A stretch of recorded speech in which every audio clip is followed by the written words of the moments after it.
जीवन के इस सत्य का स्मरण रहना चाहिए कि निश्चित रूप से मुझे किसी एक बड़ी यात्रा पर जाना पड़ेगा। किंग त्वया नार्चितो देवः केशवः क्लेश नाशना। क्लेश का नाश करने वाले उन केशव का यदि हमने स्मरण किया होता। संस्कृत के एक बड़े अच्छे व्याख्याकार ने अपने एक मित्र से सहज रूप से विनोद में पूछा, भाई एक बात बताइए, शव कौन है? शव केशवाहा के माने बहुवचनांत है। सारे संसार में केशवाहा, जिनकी मृत्यु हो गई, ऐसे शव कौन से हैं? बड़ा अच्छा विद्वान था। उसने कहा, तुमने मुझसे प्रश्न किया, केशवाहा संति।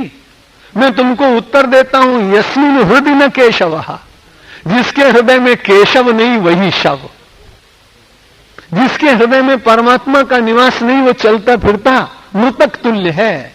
इसलिए भक्ति मानव को चेतना देती है, भक्ति मानव के जड़त्व का विनाश करती है, भक्ति मानव को स्फूर्ति देती है, भक्ति परमेश्वर से जोड़ती है, भक्ति मानव के एकाकीपन का निरसन करती है, भक्ति मानव के जीवन की निराशा पर वज्राघात करके उसे शौर्य संपन्न, आध्यात्मिक शौर्य संपन्न बनाती है। ऐसी अर्चना जिसकी व्याख्या कल के प्रवचन में होनी थी, व्यतिक्रम हो गया। कल मैंने वंदन पर चर्चा की, आज मैंने अर्चन पर चर्चा की। अगले विषय पर फिर हम सब लोग विचार करेंगे। तो अर्चना बाह्य भी कर सकते हैं, अर्चना आंतरिक भी कर सकते हैं, और इन दोनों के करने से मानव को बड़ी सुखद अनुभूति होती है। उस सुखद अनुभूति को प्राप्त करने के लिए आइए 2 क्षण हम सब लोग उस परमात्मा से जुड़ने का यत्न करें, जो हमारी स्मृति में बैठ जाए, तो हमारी पूर्व स्मृतियों को धूमिल कर दे और वर्तमान में पवित्र स्मृति का संचार होने लगे। अब सौंप दिया इस जीवन का सब भार तुम्हारे हाथों में, सब भार तुम्हारे हाथों में है, जीत तुम्हारे हाथों में और हार तुम्हारे हाथों में और हार तुम्हारे हाथों में। मेरा निश्चय बस एक यही, एक बार तुम्हें पा जाऊं मैं, एक बार तुम्हें पा जाऊं मैं, अर्पण कर दूं दुनिया भर का सब प्यार तुम्हारे हाथों में, सब प्यार तुम्हारे हाथों में। जो जग में रहूं तो ऐसे रहूं, जो जल में कमल का फूल रहे, जो जल में कमल का फूल रहे। मेरे सब गुण दोष समर्पित हो, करतार तुम्हारे हाथों में, भगवान तुम्हारे हाथों में।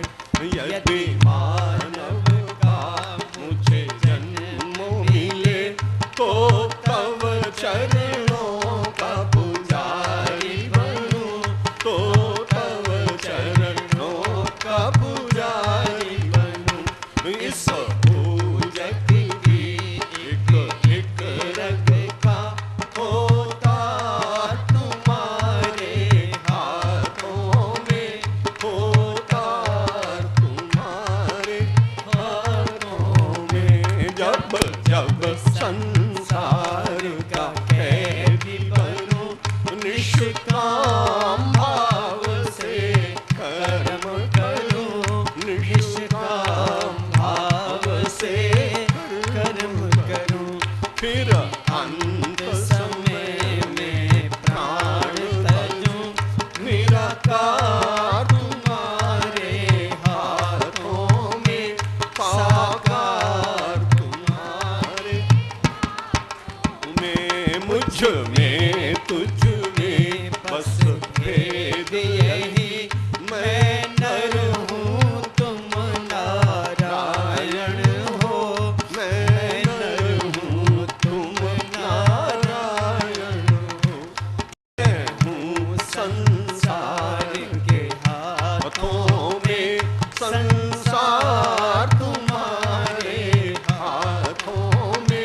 संसार तुम्हारे हाथों में, अब सौंप दिया इस जीवन का सब भार तुम्हारे हाथों में, सब भार तुम्हारे हाथों में है, जीत तुम्हारे हाथों में और हार तुम्हारे हाथों में और हार तुम्हारे हाथों में। एक सूचना आपको दूंगा, यज्ञशाला बहुत सुंदर बनी।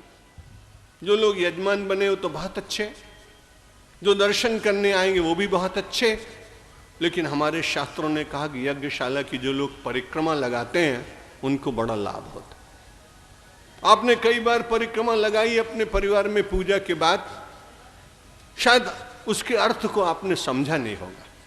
यानि कानि च पापानि जन्मांतर कृतानि च तानि तानि विनश्यन्ति प्रदक्षिणायाम पदे पदे। जितने भी परमात्मा मुझे इस जन्म में और पूर्व जन्म में जाने अनजाने कोई पाप हो गए, तो मेरी प्रार्थना यह है, भगवान मैं इस यज्ञशाला की परिक्रमा लगा रहा हूं, तानि तानि तानि सर्वाणि नश्यन्ति। यज्ञशाला की परिक्रमा करने से वे पाप नष्ट हो जाते हैं। प्रदक्षिणायाम पदे पदे, एक एक पैर चलने से। और एक बड़ा लाभ होता है, कांटे से कांटा निकलता है। कांटे को निकालने के लिए फावड़ा नहीं लाते हैं, कांटे को निकालने के लिए सुई लाते हैं। मेरी तो ऐसी मान्यता है कि जो यज्ञशाला की परिक्रमा करेंगे ना, उनको फिर 84 की परिक्रमा नहीं करनी पड़ेगी, वो परिक्रमा समाप्त हो जाएगी। शंकर भगवान की, रामचंद्र भगवान की, कृष्णचंद्र भगवान की, जगदम्बे माता की, गायत्री माता की, पवन सुत हनुमान की, सब संतों की, गंगा मैया की, भारत माता की, धर्म की, अधर्म का, प्राणियों में, विश्व का। हर हर महादेव।